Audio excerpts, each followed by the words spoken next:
episode 11. Today, we start a new series called How to Hack Your Thoughts, Part 1. We have a great lineup of some really great minds as our guests. In the last episode, we asked this question: Is silence golden or deafening? And today, we're going to talk about how to hack those thoughts when it is deafening. Wouldn't you like to get into the minds of people who know how to hack their thoughts? Well, today in the studio, we have someone who does just that. Get ready to hear tonight's guest, Marc DeBor, who will be sharing his thoughts on how he hacks his thoughts. So stay right there. We'll be back in a moment.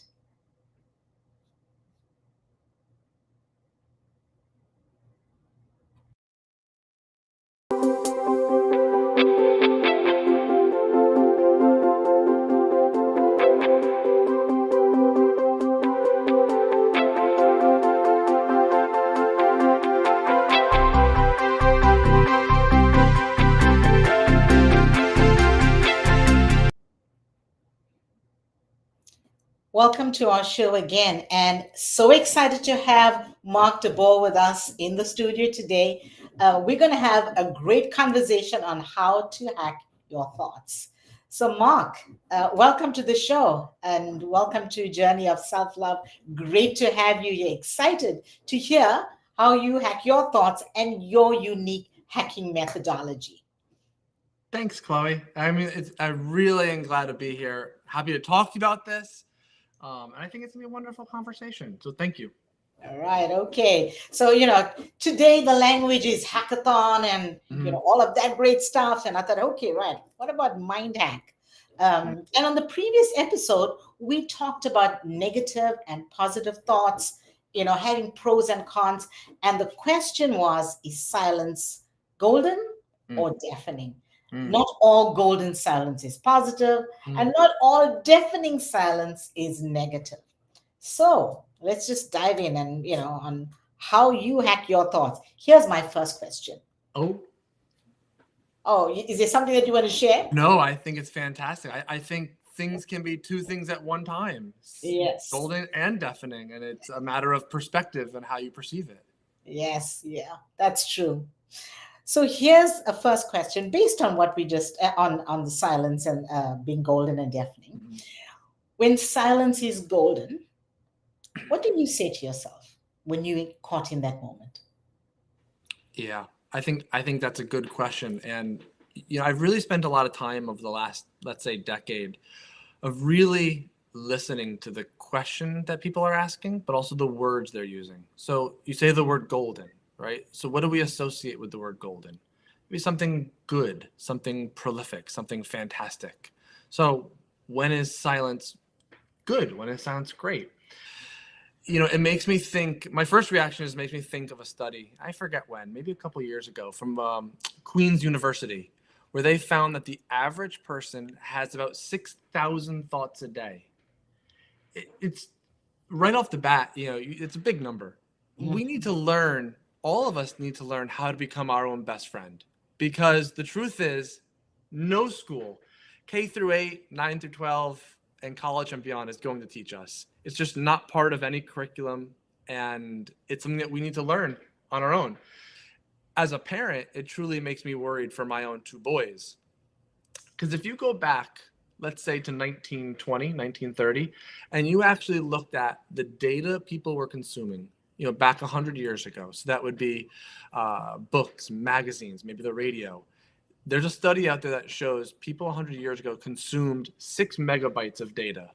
Whereas today, with the access we have to technology, people are consuming over 34 gigabytes on a daily basis. Wow. So 1,000 megabytes makes up 1 gigabyte. And they were doing 6 megabytes, we're doing 34 gigabytes a day. So that's the difficult part, right? Most people today don't know how to be with themselves. Most people believe that they must be entertained every moment. So the biggest culprit of this, I think, is technology and social media. And we can pinpoint that back to the invention of the iPod in 2011. And it's even more interesting that we can go further and look at another really interesting study that I love reading about. Back in 2014, there was a guy from the University of Virginia. I think his name was Tim Wilson, and he published an article. And don't take me for the exact numbers here, but he posted an article that showed high 60s, low 70s% of men were willing to administer a mild electric shock to themselves rather than sit alone with their thoughts for 15 minutes. So it's a really fascinating idea that we would rather give ourselves a shock than sit with our moments. So then in that essence, why can't silence be golden? Why can't it be something that we relish and we say, I am comfortable with sitting with myself and willing to talk to myself? And perhaps we don't have enough time to dig into that today, but when you look at where we were just 10 years ago to today and the rise of the advent of technology and social media, there's clearly an epidemic that's rising here that at the national or international level, we're not willing to discuss. And we can't solve it until we're willing to discuss it. Mm-hmm. Yeah, that's a great information there, Mark. And when you talk about 34 gigabytes a day of consumption, that's a lot of noise. That's a lot of noise. That's deafening right there. How do you find a moment to be by yourself when you're consuming that much data? Yeah. How do you learn to turn it off and say, I'm seeking a moment of golden silence. I actually want that. Yeah. The world would rather show you an advertisement, get on your phone, look at social media. We have to go out there and proactively seek golden silence. When we think about texts or emails, we have notifications. We have dings, right? Every time there's an email or a text, there's a ding. But do we need those dings? Because whether we do dings or not, we're still checking our email and our text. Correct. It is being so trained by the noise. And even if it's not there, we can hear it somewhere in the space or in our, in the subconsciousness. Go and check. Where's the text? Is there an email that's there? So here's the next question. When silence is deafening, how do you bring yourself out of that? We talk about the 34 gigabytes. Yeah. There's a lot of noise. How do you bring yourself out? Isn't that interesting? Again, thinking of those words, silence, the absence of sound, deafening, the opposite, so much of noise that it's too loud, so silence being deafening. I have two young boys. My nights are usually spent reading books, and my favorite book, or I shouldn't say that, I should say my favorite author to read is Dr. Seuss.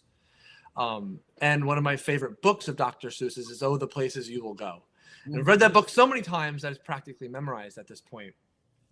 And when I think about silence is deafening, I think about it can be all consuming at times. And there's a specific line in the Dr. Seuss book, Oh, the Places You Will Go. And it says, all alone, whether you like it or not, alone is something you'll be quite a lot.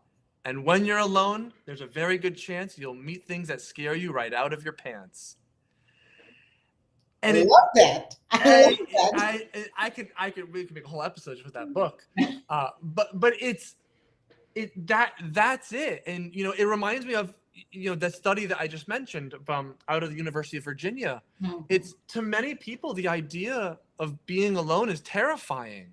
That we have a true mental health epidemic rising, and there's just not enough discussion around it. So the idea that silence is deafening, I think, is something that we all need to grapple and we all need to discuss and come to terms with. That silence doesn't need to be scary. Silence doesn't need to be, because I think when we think about the two choices we have in life, I think in any aspect of our life relative to any decision, there's two choices, and that is, do I choose to accept fear or do I choose to accept love?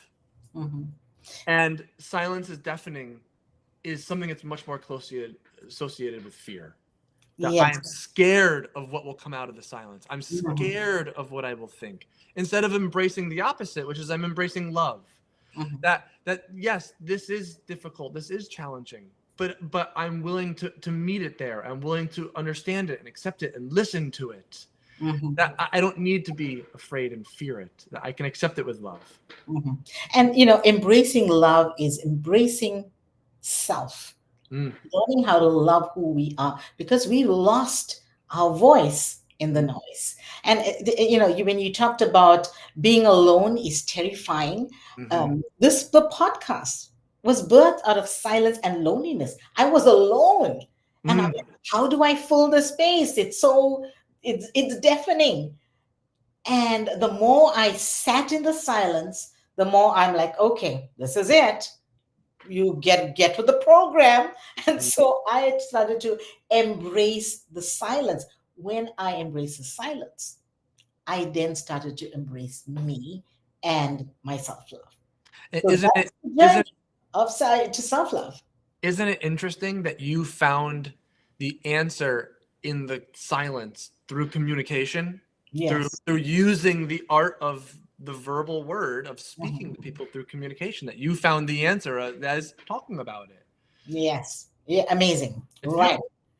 I love this conversation, Mark. But you and I, we can go places in our conversation. We've done it too many I times. agree. I agree. Here's another question. Hmm. Negativity bias is real. We Hmm. just go to what is wrong. We go to what the challenge is. We go to what's not working. We go there and spend a lot of our thinking. Hmm. And all those negative thoughts can take us a downward spiral. We start ruminating, and all that stuff happens. What negative thoughts go through your mind? What are Mm. some things that you kind of default to, and how do you hack that? Yeah, I think it's a great question and great point. And I think my first reaction that I come to of being a parent to two young boys, my first reaction is, will I be? I think every parent goes through this. Will I be good enough? Mhm. Will I support enough? Will I be there enough? Will I? All associated with the same. Mhm. Um, and I think every parent goes through that, especially when they're younger. Mhm. Mine are 5 and 7, Mhm. two boys, and it's challenging. And I think negative thoughts can really dig deep because, especially in today's world, right now, today, with everything being so expensive and having access or not having access to a lot, and the fact that we're seeing unemployment rise right now, and um, just everything can be challenging. I think of another challenge I have of, spirituality and religion is very important in our family, but to a lot of other people my age, it's not important. So what we find is that they have scheduled baseball games, scheduled soccer games, scheduled football games on Sundays, and we have to make choices. And then it's, am I doing enough for my children? Mhm. It reminds me of a quote that I love, from the movie Batman, where Okay. Harvey Dent says, "The night is darkest just before the dawn, and I promise you, the dawn is coming." Say it again. That's beautiful. Harvey Dent said, "The night is darkest just before the dawn, and I promise you, the dawn is coming." Which is Wow. actually, I don't know who the writer was of that, but it's actually a play on words. It goes back much further in time from Gandhi, where Gandhi said, "Divine guidance often comes when the horizon is the blackest." Ah. Wow. So the quotes have the same meaning, Yeah. but it's for me, it's remembering that I'm in this moment now, and what I always start and step back on is, first I want to determine where the root cause of this is coming from, and remembering that negative thoughts can only consume you Mhm. based on how much time you give them. Yes. That accepting negative emotions, whatever they may be, sadness or unhappy, it's remembering they are what they are, a Mhm. temporary state of mind. Yeah. That they can consume you for days, weeks, or months, or they can consume you for minutes and that's a temporary state, and that's a length of time that you choose. Mhm. So I always make sure when I feel, which I constantly feel, which I think most parents do, I always feel like, am I doing enough? And I Mhm. always say in that moment, this is a feeling, and feelings are meant to be felt. So we should Mhm. feel that feeling. Mhm. Yeah. And then it's saying, okay, it's been 30 seconds, it's been 5 minutes, it's been 10 minutes. I have felt that feeling. I have I have digested it. I've understood it. I see it there. And I understand I'm going to make the conscious decision to move forward from it. That I Mhm. am not going to let you consume. Mhm. However, then what comes, from later on, whether that's through meditation or spiritual thinking, whatever that might be for you, it's what is the root cause? Where is that coming from? And whether that's speaking with a therapist, speaking to your spouse, speaking to your best friend, your pastor, whatever that may be, or more importantly, the topic of this conversation today, speaking with yourself, Mhm. finding that root cause of where is that feeling coming from. Yeah. There's Stephen Covey talks about this in his Seven Habits of Highly Effective People. He Yep. talks about the circle of influence. And there's three different circles. So the one circle is direct control. The second circle is indirect Mm, control. And the third circle is no control. So mm, we don't have any control. We spend more time in where we don't have control. yeah. Isn't that interesting? So being able to say, this is what I can control. This is what is in my control right now. And when I heard you say, am I doing enough for my sons? I Mhm, keep thinking, Jethro, when he was a little mhm, boy, he's 28 right now. Um, and yeah, I've been there, as well. And I now looking back, and he says, "Oh, mom, but this and that." Now he can just say whatever he wants to say. So I mhm, said, "So you know what? I did the best at that point. I mm. gave you my best." And now, when he listens, he sees it as a mature young man and he understands, yeah, she did do her best. In that moment, Mhm. didn't sound like it was, mom was giving her best, Yeah. because mom was pushing back on X, Y, and Z. But now, in hindsight, it's like, yeah, she did give her best. I don't know if I can classify this as a hack per se, but you're absolutely right. And I can't recommend to enough people, one of the best things you can do if your parents are still alive, to go speak to them and ask them, what was it like when you were in your 20s and your 30s and your 40s? What was going on around in the world? This could have been during World War II, during Vietnam, during the Korea War, during a financial collapse, a recession. It it's so easy to judge the past and to look at it from your own lens, but Yeah. to speak to them and say, what were the struggles you were going through? For all you know, your parents might have been unemployed, and Mm. and they were doing the best they can. And to remember, again, we're doing it out of two options. We're doing it out of fear and love, and every parent will say the same thing, that I have one thing and one thing only, and that is love for my child, and I will do anything for that child. Mm. And but you have to speak to them and understand where they were coming from and understand their perspective. It's one of the reasons why, for me, and perhaps maybe this is a hack, one of the things I've started doing for both of my boys, maybe once a month, maybe once a week, it depends on how I feel, I keep a journal. And in that journal, I don't write like a typical journal, I write to them. And but I don't, sometimes I write about, what's going on in my day. And, today I did this, today I did that. Sometimes I write stories. Sometimes I read this good book, or let me tell you about a story about when I was being raised and I was your age and the challenges I faced. And here's something I'm going through right now. And so I've been writing in it now for 7 years, and I'm going to give it to them when they're both 18 years old, to let them read and to really understand what their dad was going through, to Mm. say, like, there's no misinterpretation. These are my words, and I'm writing it in pen, so you can see my handwriting. So you get a better sense of the words and what I'm trying to say and what I was going through. And I don't know if it's a good idea, but I'll let you know in 10 years if it works.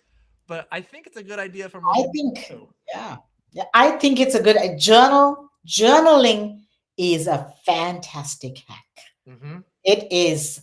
For me, it's a proven thing. And again, a lot of people associate journaling with, oh, I have to put all my emotions in here and how I'm feeling, but that's not all that journaling is. Correct. Yeah, journaling is being able to create a new future, a dream, Mm-hmm. writing your dream, or writing a moment of realization, Mm-hmm. or yeah, something that you heard that you want to just write down because it made such an impact. So journaling takes so many different forms. Okay, so let's move on here because I have this question for you. Have you experienced a time when you had to hack a positive thought? Mm. You had to hack a positive thought. Mm. Yeah, that's really interesting because positive thoughts are good thoughts. At least, that's what most people think. And I think that too. Positive is a good thing. So it's a really interesting idea. I would say in my own life, in my own instance, I would say yes, I've had to hack positive thoughts before. I think I do it constantly the more I think about it. And that's allowing positive thoughts not to consume me. Mm. So my background, Say well, more about that. I like what you just said. Allowing positive thoughts not to consume you. correct. So like Unpack that. for me, I've I've always aspired to want to be a serial entrepreneur. I've owned businesses in the past, some successful, some not. I own two businesses now, both of them side businesses. But my struggle is that, as from a positive thought, I always have a new idea. I Mm. look at the world and all I see are solutions and ideas. Not all of them great solutions, but solutions nonetheless. And what comes with that are these positive feelings of what could become. And I've learned over the years that for me, it's critical that I vet my deep ideas. To instead of Mm. holding them inside and say I'm going to work on them, it's, well, let me step back. Let me look at the practicality of idea. Let me talk to friends. Let me Mm. talk to people who are maybe in that world. For me, it's finding, it's attempting to find, because I haven't found yet, a harmony between enthusiasm and discernment, Mm. ensuring that every idea is not just a fleeting idea, but it's a well considered thought and opportunity. That as an entrepreneur, I always want to go to the next thing and solve the next big idea and so help the world. Yeah. But they consume me Mm. because I could probably show, I probably have on my computer a list of just ideas after ideas that to me they're positive thoughts, but it's practicality as well. Yes. Yes. So, so am I right by saying that when you need to hack a positive thought, you vet your ideas? Yeah. Is Yeah. that how you And and most importantly, not being afraid to talk to other people about them. Mm. It's I think that's the biggest thing we're finding, is that it's communication. And as Mm. when we look at the mental health crisis, specifically just coming off, we're in the month of July now. We just come off the month of June, which is Men's Mental Health Awareness Month. Mm. And it's something that doesn't really get a lot of press. It's not really spoken about.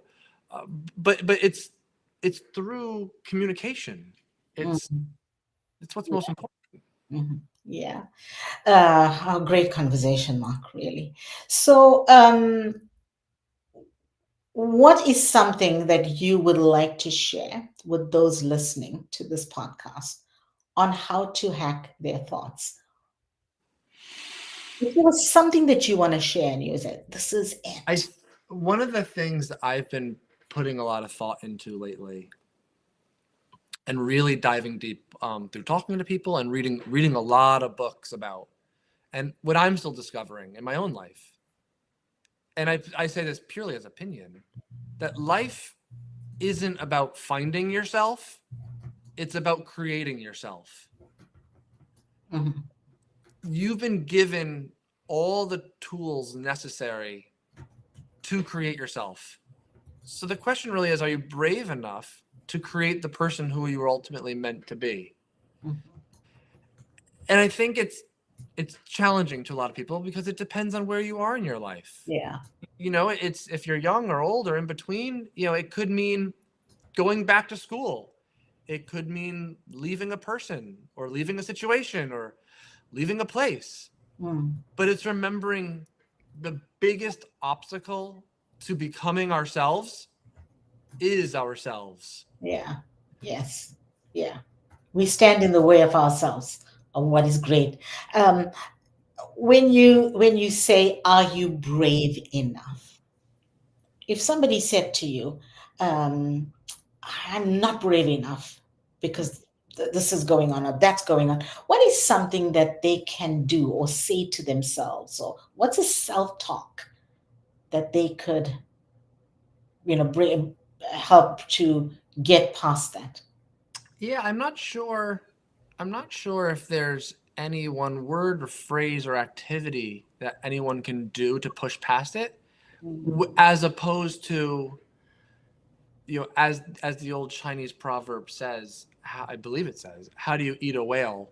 One bite at a time. Mm. It's one step at a time. Yeah. It's the same thing. It's not looking at that you're going to solve whatever problem it's going to be right away. Mm. It's that, right now perhaps you're facing a weakness or a deficiency or what it may be. And okay, it's going to take time to break that down. So at first, are you brave enough to admit that this is something that needs to be conquered, that I want to go after it, that I want to do this, that I want to reinvent myself, or I want to change the direction of my life? It starts with making that acknowledgement that yes, I do want to. And then from there, taking bite-sized steps towards, what that goal is. So, when we want to talk about journaling, it's talk to your journal, write down your goal, write it down in big letters, and own it, and look at it every day and read it every day. Yeah. And then from there, what are the steps that you have to do to get towards that? What's step one? What's step two? There's never going to be a right answer, and life is never a straight line. And life is going to have ups and downs, and it's going to go backwards a few bit, and then it's going to go forwards and then down. But that's okay. Progress is moving forward. And Straight lines are boring, by the way. extremely boring. Straight lines are boring. The same color is boring. There's shades of gray. Life is shades of gray.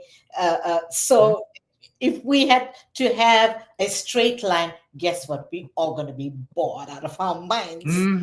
Right? So being able to, and here's what I'm hearing: small, tiny steps, reinvent yourself and love yourself. The only way you are the only person that stands in the way of what you want. So, Mark, and we at the close of our time today, is there a quote that comes to mind that you would like to close on? There's two quotes that stand. Well, unfortunately, the more I think about it, the more I come to mind. The first one that I think of is again from Dr. Seuss, when he said in a book, "Why fit in when you were born to stand out?" And another one, which is a favorite quote of mine, I think about probably every day. It's from a person named Charles Horton Cooley. And I'll probably have to say it a few times, but it's a beautiful quote. And he says, "I am not what I think I am, and I am not what you think I am. I am what I think you think I am." Say it again. I am not what I think I am. So that's, again, what we think about ourselves. And I am not what you think I am. I'm not what you think I am.